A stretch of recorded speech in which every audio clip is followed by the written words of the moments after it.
Good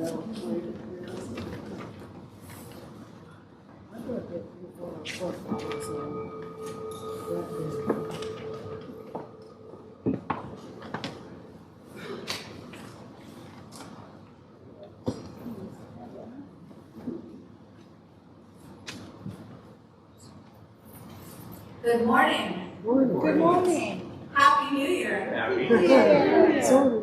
Our centering thought this morning is by T.S. Eliot. For the last year's words belong to last year's language, and next year's words await another voice. Let's begin.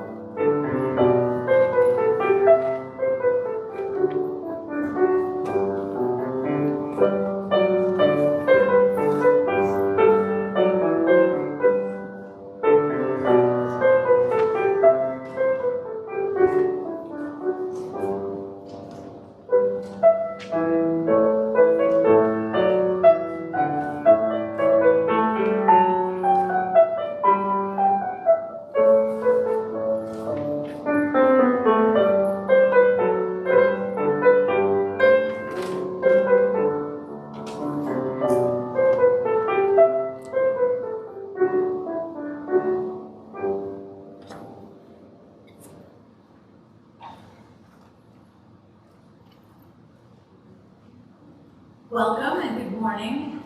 You all know me, I'm Rali Weaver, and I've been here since 2007, which is, I'm in my 17th year. That's how I count it, because I'm in the year, I don't know.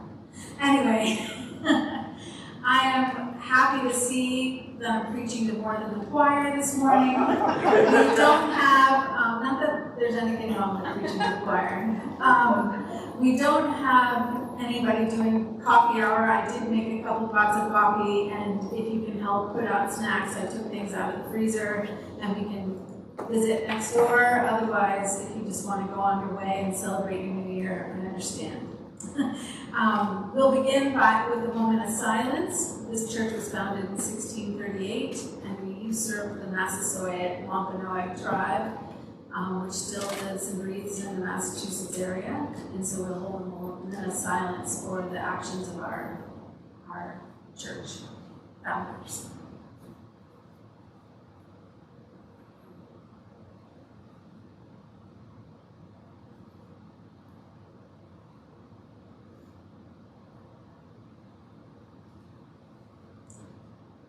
May we try and strive to be a welcoming congregation in all sorts of ways.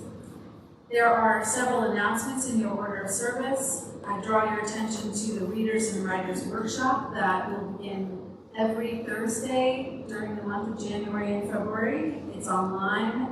It's a chance to share your own writing or writing of someone else that you love and enjoy. It's fun conversation, and we're going to be welcoming in people from other people in the district to join us for the month of January and February, so hopefully it'll be a bigger group.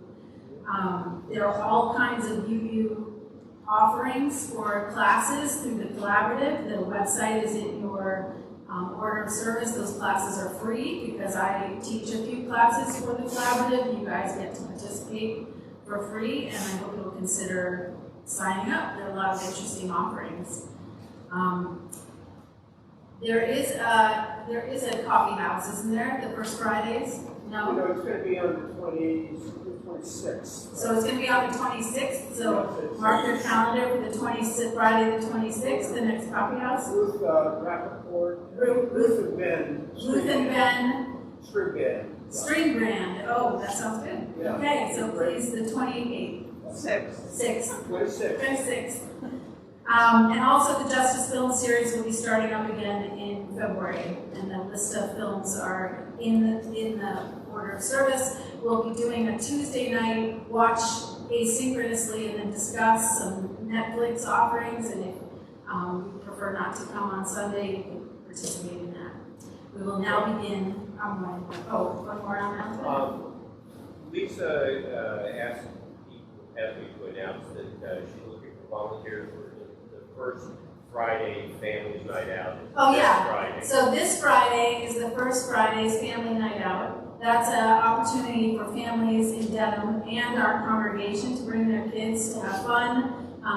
There's a bouncy house, there's a movie, there's active crafts and activities and games for kids.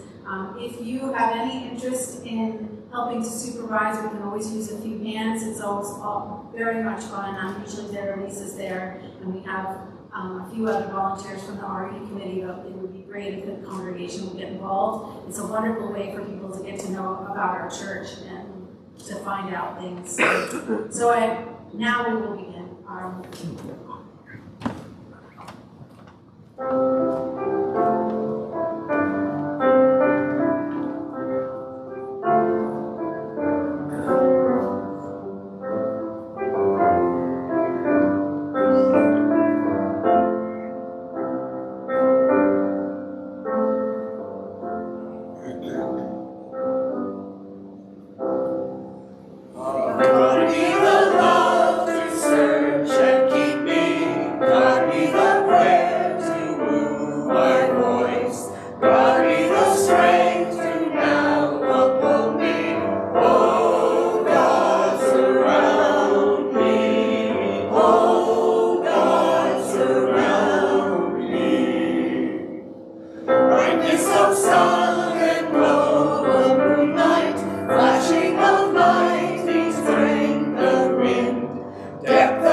This morning for everyone who's traveling this holiday season for their safety and well-being.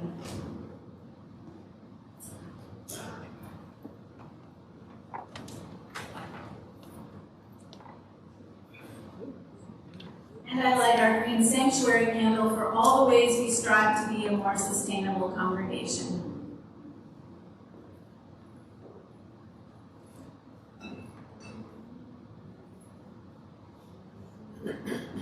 Our opening words are Auld Lang Syne by Robert Burns. Should odd acquaintance be forgot and never brought to mind? Should odd acquaintance be forgot and days of Auld Lang Syne? For Auld Lang Syne, my dear, for Auld Lang Syne, we'll take a cup of kindness yet for Auld Lang Syne. And surely you'll be your pint stop, and surely pint stop, and surely I'll be mine, and we'll take a cup of kindness yet for Auld Lang Syne. We twa a run about the braes and pound the gowan spine, for we wander many weary fit sin Auld Lang Syne. Sin Auld Lang Syne, we two had pallid in the burn, frae morning sun till dine, but seas between us braid hae roared, sin Auld Lang Syne. And there's a hand, my trusty fair, and gie a hand o' thine, and we'll take a gildy willy walk for Auld Lang Syne. For Auld Lang Syne, my dear, for Auld Lang Syne, we'll take a cup of kindness yet for Auld Lang Syne. I invite you to sing with me hymn number 359, When We Are Gathered, 359.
Please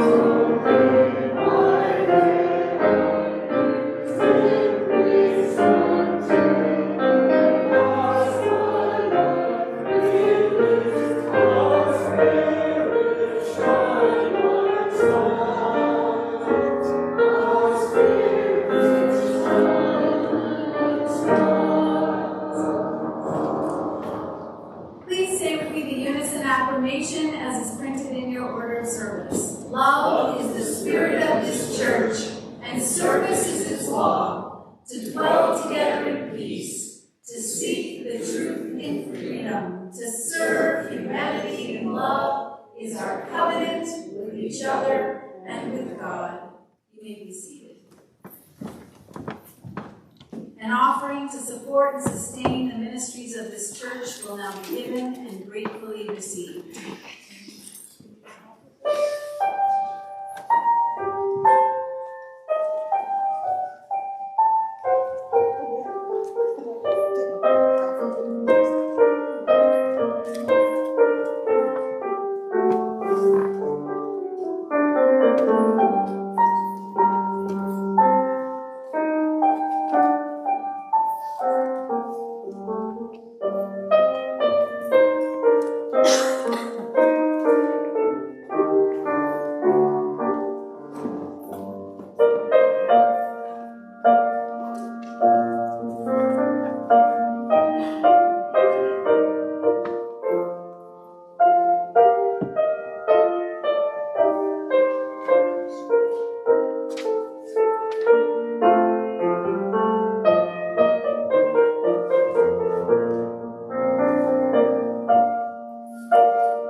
No children here, I'm still going to give the intergenerational message. I invite you to bring the sound into your spirit so we can open our listening ears.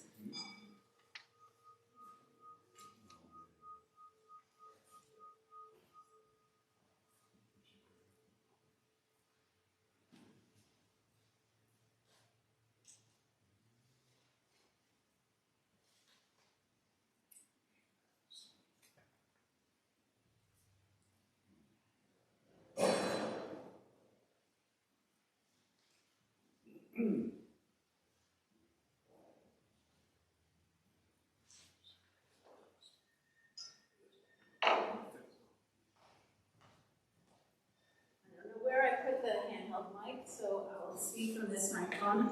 I've been debating whether to tell this story from my head or from my heart or from the page. And I'm going to try to tell it from my head and heart instead of the page. This is a story from Georgia, and it's not this town, this is the country, and the First Republic of Georgia. And it was retold in a book called Stories of Hope by Dan Keating. It's called The First Story. Once upon a time, there was, or there was not, a group of people who sat around a fire every night to hear stories. And they would hear stories of days gone by, they would hear the stories of hearts broken, of love, of war, of every great imaginable exploit. I'm going to read the story. I feel like the person in the story.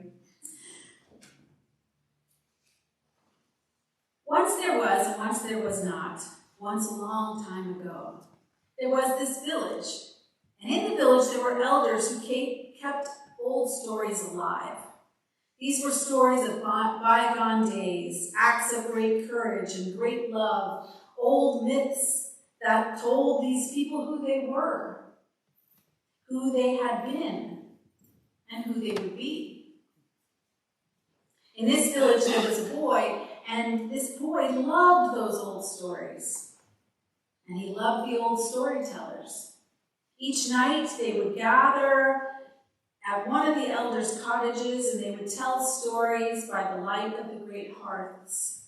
They would tell, and he would listen until the fires died down and the dying embers closed their red eyes in sleep and pulled a black blanket of soot over themselves.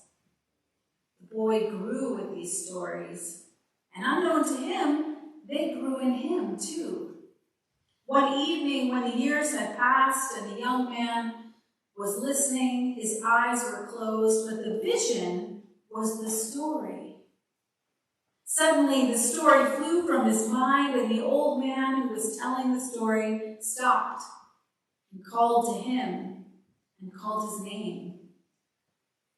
You listen each night to our stories, and stories have watched you grow. As we have, it's your turn, after all, these years to tell us the story.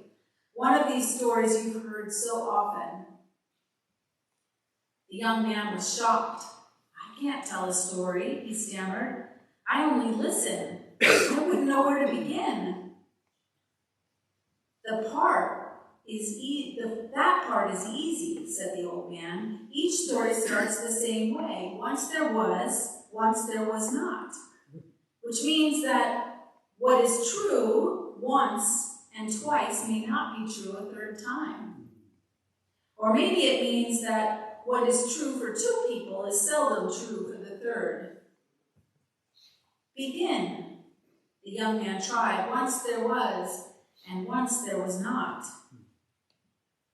I can't tell a story I can't even read. Neither can I, said the old man. People who read lock their stories in books.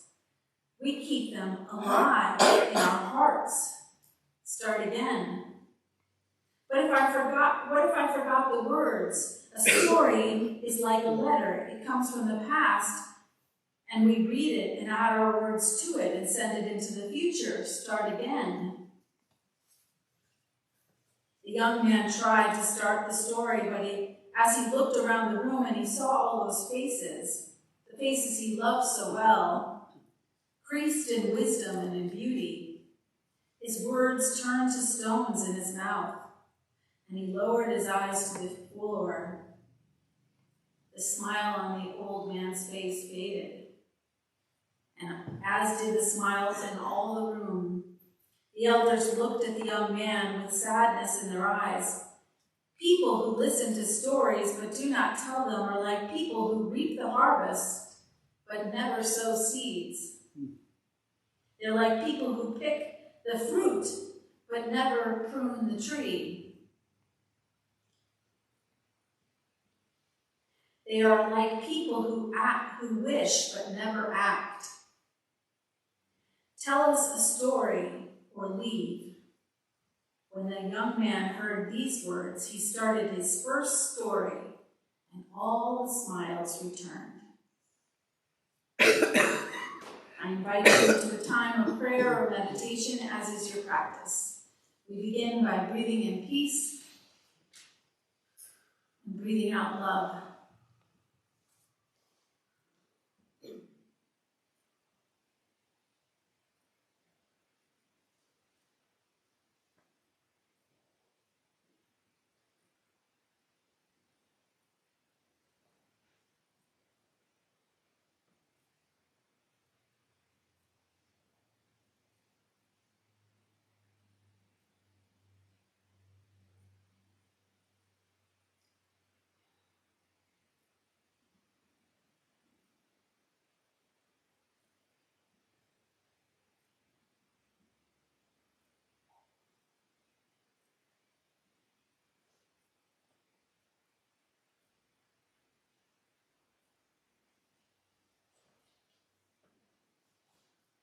Let us be grateful for all the silences in our lives, for with them we may more completely experience sound.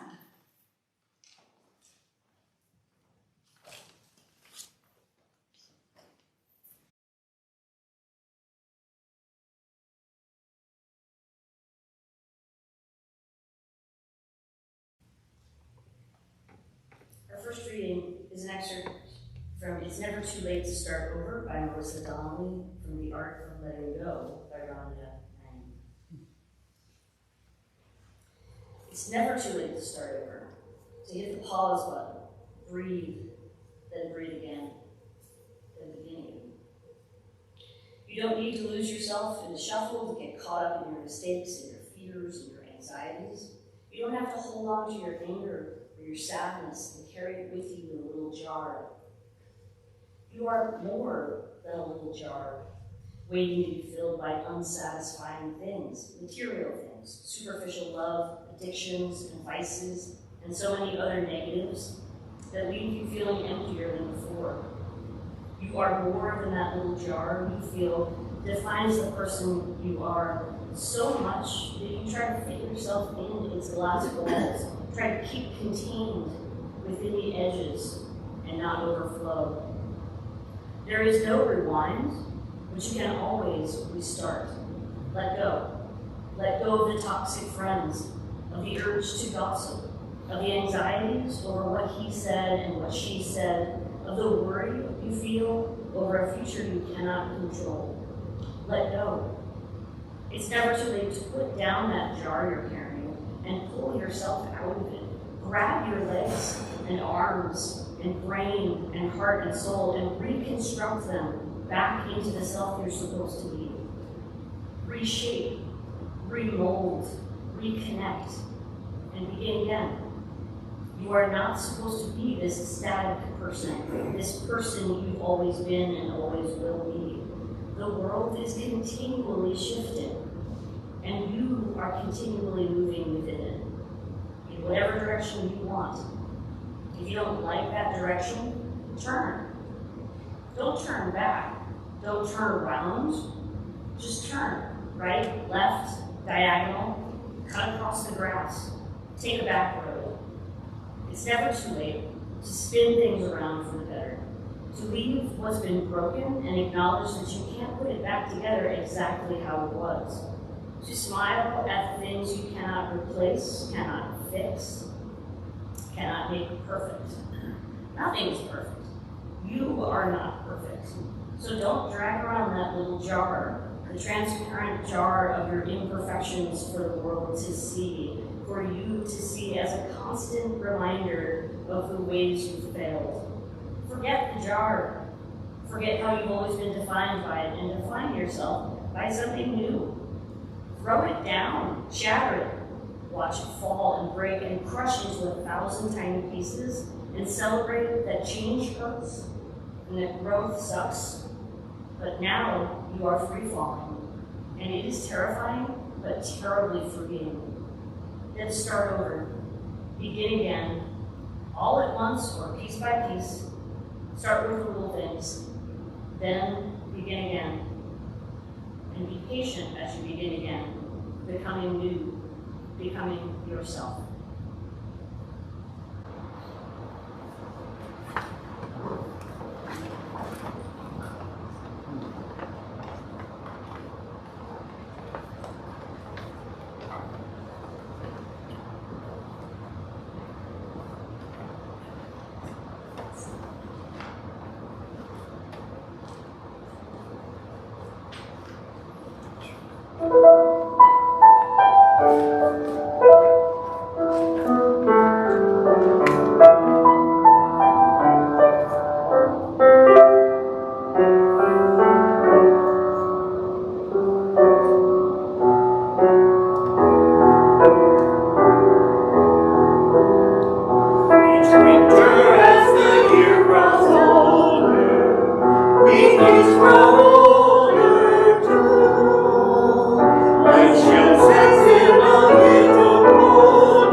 Push up the voice of reason and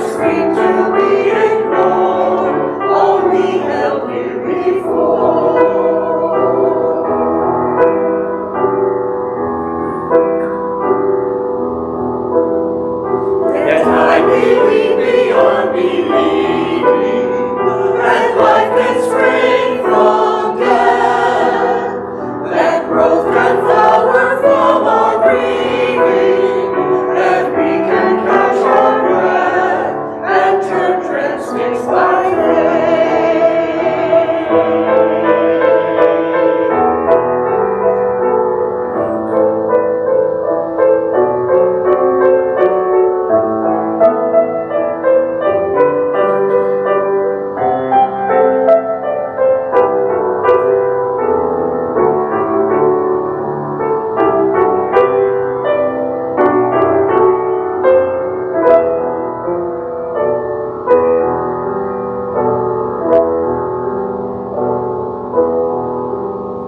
So even as the sun is turning to journey to dawn, the living flame and sacred burning can kindle on the earth and bring God's love to earth.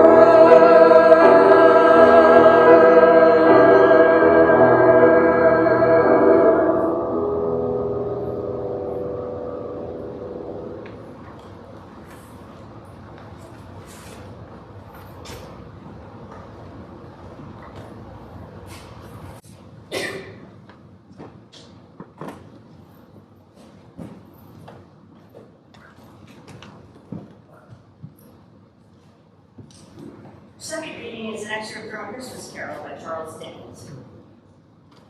Feel free to chime in if you got this memorized by heart. Holding up his hands in a last prayer to have his fate reversed, he saw an alteration in the phantom's hood and dress. It shrunk, collapsed, and dwindled down into a bedpost. The end of it, yes! And the bedpost was his own, the bed was his own, the room was his own. Best and happiest of all, the time before him was his own to make amends in. I will live in the past, the present, and the future, Scrooge repeated as he scrambled out of bed. The spirits of all three shall strive within me. Oh, Jacob, Marley, heaven and the Christmas time be praised for this. I say it on my knees, old Jacob, on my knees. He was so fluttered and so glowing with his good intentions that his broken voice would scarcely answer to his call. He had been sobbing violently in his conflict with the spirit, and his face was wet with tears. They are not torn down, cried Scrooge, folding one of his bed curtains in his arms. They are not torn down, rings and all. They are here. I am here. The shadows of the things that would have been may be dispelled. They will be. I know they will. His hands were busy with his garments all this time, turning them inside out, putting them on upside down, tearing them, mislaying them, making them parties to every kind of extravagance. I don't know what to do, cried Scrooge, laughing and crying in the same breath, and making a perfect lacoon of himself with his stockings. I am as light as a feather. I am as happy as an angel. I am as merry as a schoolboy. I am as giddy as a drunken man. A Merry Christmas to everybody. A Happy New Year to all the world. Hello there, woo, hello! He had frisked into the sitting room and was now standing there, perfectly winded. There's the saucepan that the gruel was in, cried Scrooge, starting off again and going round the fireplace. There's the door by which the ghost of Jacob Marley entered. There's the corner where the ghost of Christmas present sat. There's the window where I saw wandering spirits. It's all right, it's all true, it all happened. Ha ha ha. Really, for a man who had been out of practice for so many years, it was a splendid laugh, a most illustrious laugh. The father of a long, long line of brilliant laughs. I don't know what day of the month it is, said Scrooge. I don't know how long I've been amongst the spirits. I don't know anything. I'm quite a baby. Never mind, I don't care. I'd rather be a baby. Hello, whoop, hello! He was checked in his transports by the church's ringing out the lustiest peals he had ever heard.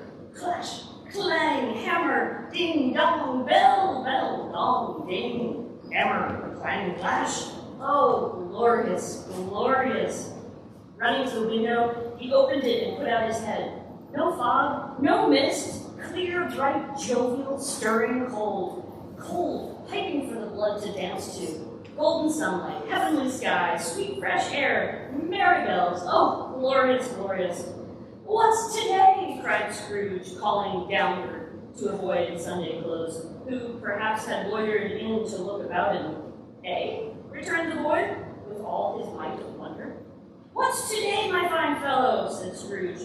Today, replied the boy, why, Christmas Day. It's Christmas Day, said Scrooge to himself. I haven't missed it. The spirits have done it all in one night. Please join me in singing hymn number 350 in gray hymnal, hymn 350.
Now, before I begin, I must say that I want to thank Maeve and Matthew and Tegan because they had a lemonade stand last summer and they brought some money for the collection plate today. That was very generous. Thank you. So good to see you guys. It's been a while. You're so sparkly. It's a poignant time of year to recite Robert Burns' poem, even if it's in that old, more Scottish brogue. Auld Lang Syne, because it reminds us of times, to remember times past at this time of year. Where were you last year, last New Year's? Who were you with? What promises did you make to yourself? To be honest, I don't recall. I think I went to sleep before midnight. I don't remember exactly where I was when 2022 became 2023, but it's probably asleep in the parsonage.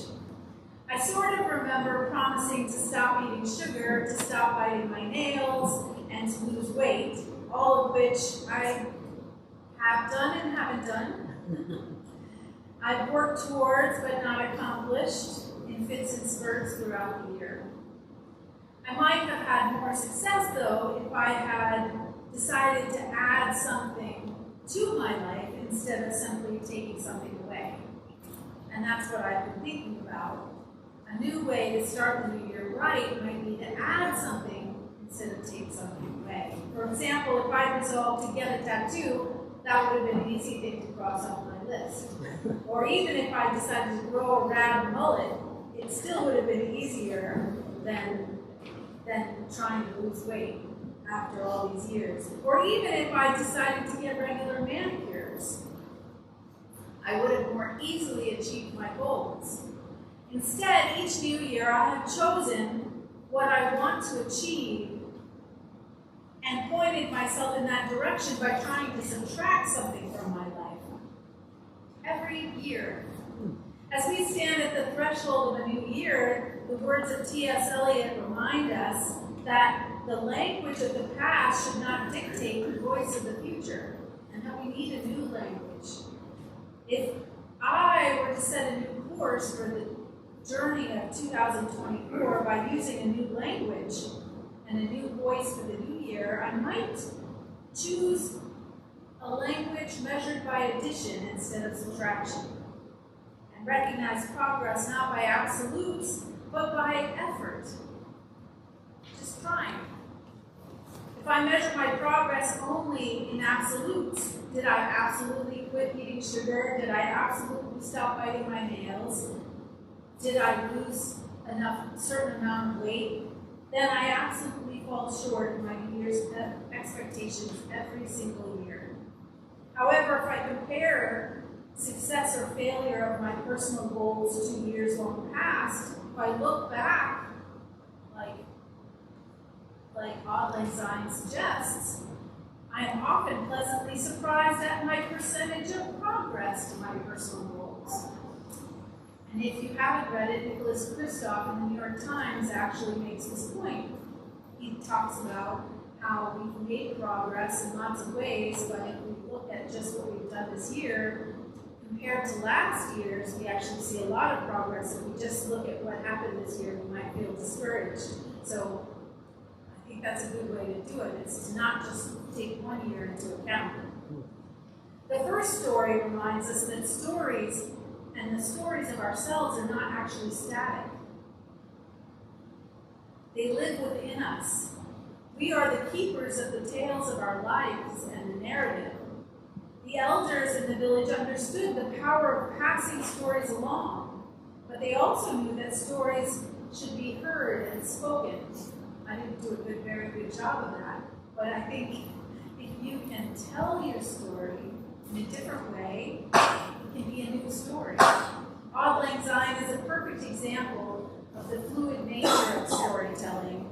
The lyrics that we're familiar with, that I read from today, are from Robert Burns, but there are even older lyrics written and published both by Alan Ramsey and Robert Ayton that predate Burns' words. While the familiar song is about remembering the past friendships, Ramsey focused his lyrics on the separation of spouses through the war, and Ayton focuses his lyrics on a forsaken mistress. The music of the Scottish folk song and the lyrics were likely written before Burns even wrote the lyrics and the words of the song. And in 1900, the music was recorded in the Rali Folk Song Index. Countless artists have rearranged the tune, from Beethoven to the Bare Naked Ladies. Old things can be made new again with different lyrics and new melody.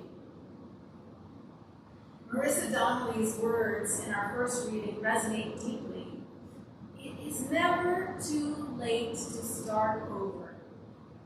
These words are not just a platitude, they're an invitation to shed the constraints of the past year or years, release the grip of mistakes and fears that have stymied us, and begin again. The jar we carry with our imperfections is not a vessel of permanence. It is a choice to let it go. What would you let go of to start the new year right? The ceaseless flow of endless time carries us forward and into the eternal now. We can find the power to redefine ourselves by saying goodbye to past regrets, letting them go, and embracing a new way of being in the world. Every day, not just New Year's Day.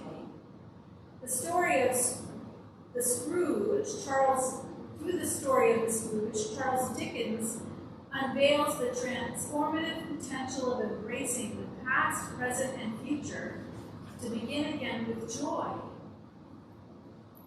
The time to make amends and to live fully is now. This is a familiar call of our faith to look at our lives with no regret and live a meaningful life in the present moment today.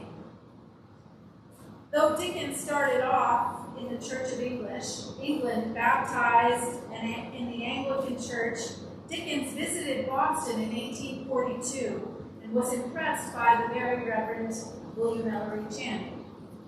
He was also invited to Harvard and became friends with Henry Wadsworth Longfellow, a lifelong Unitarian, and John Forster, who actually ended up becoming Dickens' biographer. Dickens attended Channing's memorial service 6 months after his visit to America and continued an association with the Unitarian Essex Street Chapel in England the rest of his life. He wrote A Christmas Carol after attending the Unitarian Church. In his news stories, Dickens helped unpack Unitarian values of doing good, the inherent worth of even the crabbiest fellow, and the fact that it's never too late, ever too late to start over for the rest of the world. Like Dickens, Scrooge is never too late. It is never too late for us to start and set goals and make amends and make sense of the new year for 2024. Let us choose to challenge ourselves, to be the best version of ourselves. I suggest we start by adding things to our lives instead of subtracting them. Instead of losing weight this year, I'm going to walk 10,000 steps a day for 365 days. So that's 365,000 steps, maybe? I don't know. 350, I don't know. More than that. Times 1,000, 10,000. Instead of not biting my nails, I'm going to give myself or get a manicure once a month. And instead of not eating sugar, I'm going to bake once a week with non-refined sugars. And I'm going to bring those things to coffee hour so you know I'm doing it. Let's start the new year right by adding something new and fun to our lives. Let us embrace the wisdom of the past, letting go of the jars that confine us, and understanding that the power to begin again lies right now, in the present moment. Let us start the new year right with love for the process of living, not rejecting any part of ourselves, but loving ourselves into our new stories for our new year.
Ring out the old, ring in the new. Ring happy bells. The year is going, let it go. Ring out the false, ring in the true. And let us fix our steps as we stagger not through the world, but go steadily on our way, neither centering our journey by the weather we meet or turning aside from anything that might befall us. Amen.